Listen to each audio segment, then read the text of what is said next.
Welcome back to 26.2 at 50. Today is September 27th. It's a Saturday. And this is just about the end of week 17 of my training plan for running the Portland Marathon in now 8 days. We are just about to the end of this thing. Yeah, I am feeling good. I am running well. I'm going to run 8 miles tomorrow. So this week has definitely been another kind of tapering down week. A couple weeks ago was a long week, but now as we're getting more towards the big day, the training plan I'm following is kind of just kind of dialing it back a bit so that, when the big day comes, I've got kind of plenty in the tank. So I'm following the plan and feeling good. Yeah, I am. Yes, right now I'm trying to kind of think through like my plans for the morning of the race. So I got my race packet in the mail. So like I've got my shirt and my bib and everything, but I just need to kind of think through. Yeah, like based on like what time it is. Okay, like how early do I need to get up? When do I want to eat? What do I want to eat? And yeah, just kind of my plans for getting myself to the starting line on time. So yeah, other than that, I'm just kind of it's kind of a mental game at this point. Like there's a part of me that's sort of intimidated by what's coming. There's another part of me that's like trying to kind of work with it, like a little bit of positive psychology, I guess. Just thinking about it like not a big deal, like trying to just think of it as like, okay, just one more long run on a Sunday, something I've been doing for gosh, a long time now. So yeah, but otherwise I'm feeling good and I'm ready. I'm just kind of getting myself mentally ready for it. But physically I think I've been really good about my training plan. I've been really good about my diet. And, that's kind of the other thing this week is really like being very on point and intentional with my diet, just planning things out really carefully. Like I'm going to be making a lot of pasta this week. So that, got plenty of carbs in my body for the big day, when I'll really need them. But yeah, otherwise, as we're kind of reaching the end here, I've definitely been thinking more about like kind of ways to wrap up and like last bits of advice I would want to offer. And I've been thinking about, if people are watching this and they've never run a marathon before and they're kind of thinking maybe I should give it a try, like, first of all, I would say that's awesome. But I thought I would kind of offer up some advice for like what you have to do to work your way up to your first one, especially if you're not 22 anymore, like, and your body doesn't bounce back as quickly, which I've gotten to know a lot this summer. But yeah, I think there are kind of two pieces of advice as far as that goes. I mean, the first bit of advice would be kind of all the non-running stuff, which I've gone through in a lot, in a lot of videos at this point, but just kind of getting on point with all the various pieces of advice for like stuff to do apart from your running. So it's like starting up like a consistent like strength training regimen, doing regular cross training, also like making sure your diet is on point, like really cleaning up your diet, making sure your hydration is good, getting good sleep, taking rest days, getting good running shoes and changing them out regularly, stuff like that. Yeah, like your stretching, like warming up with dynamic stretching, that kind of thing. Like just getting all those details on point. Like if you're going to tackle a marathon, like you're gonna have to do all this stuff. So like that's just something you should know, is that all these things are pretty much necessary if you're going to run 26 miles.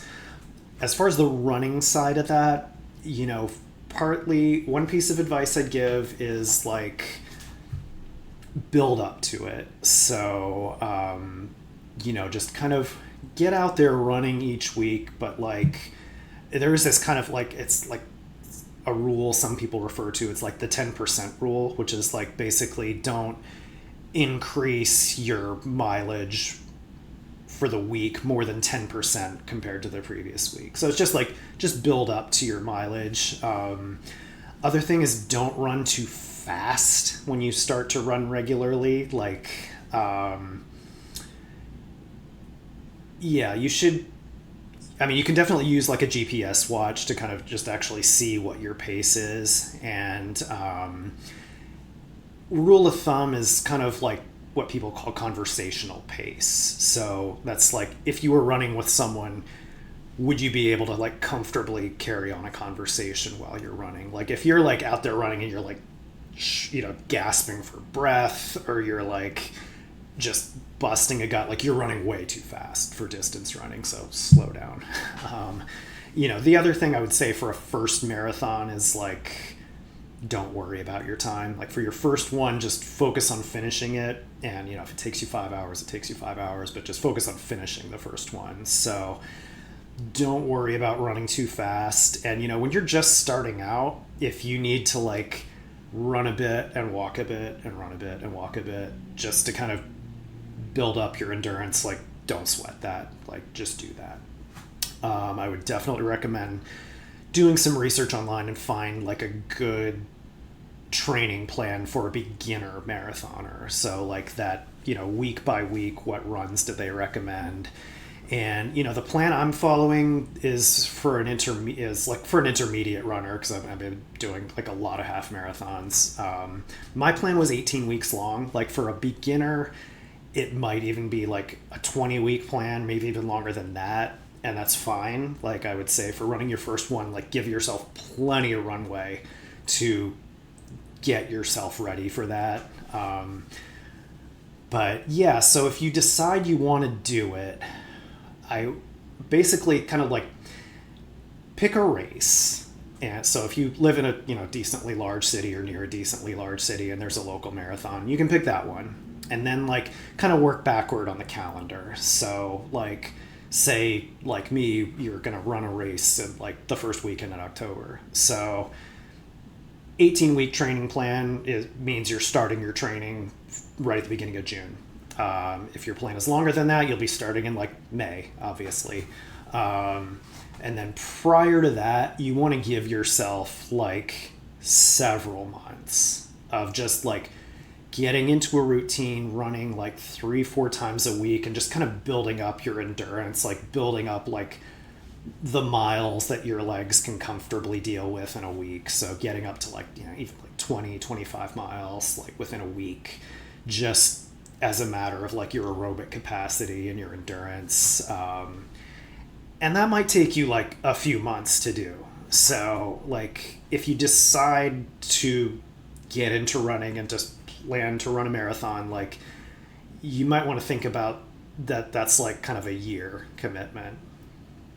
So, one thing to think about is like, as you're doing that building up, like I would totally recommend like sign up for some shorter races. Like if there's a local, like a 5K or a 10K or even a half marathon, like sign up for it just to kind of give yourself like a kind of a flavor for what the experience is like and what the atmosphere is like. But, and to kind of put something else on the calendar as like a goal to work towards. But yeah, definitely give yourself plenty of runway to build up to it. Cause running a marathon, it's a lot. Like, I know I've been doing well and feeling well during my training, but I don't want to minimize like, it is a challenge. Like it does take a toll on your body. So like, be prepared for that. So that's all I've got for today. Thank you for watching. If you've been kind of watching throughout the series, I really, really appreciate it. And wish me luck with this last week of training with the 8 miles tomorrow. And then, I will have a quick update for you the day before the race. But otherwise, have a great week. And I would love it if you'd comment. Love it if you would subscribe. That would be awesome. But otherwise, have a great day. Have a great weekend. Bye-bye.